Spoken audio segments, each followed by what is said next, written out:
செய்வார்கள் என அறிவிப்பு.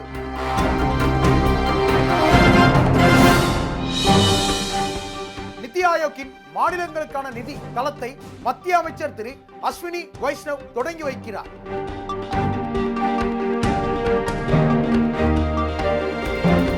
இந்தியாவின் முதல் AI ஆசிரியை ஐரிஸ் கேரள மாநில பள்ளி வரலாற்று சாதனை.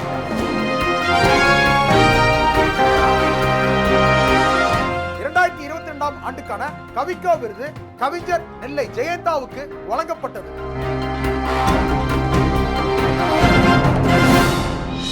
இந்தியாவின் வேலையின்மை விகிதம் 2023 3.1% குறைந்துள்ளது. இது 3 ஆண்டுகளில் மிக குறைவு என தகவல்.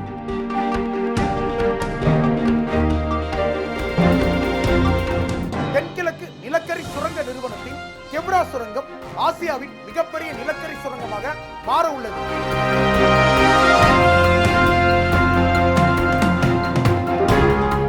இந்தியாவுக்காக 100 டெஸ்ட் போட்டிகளில் விளையாடிய முதல் தமிழக வீரர் என்ற பெருமையை ரவிச்சந்திர அஸ்வின் பெற்றுள்ளார்.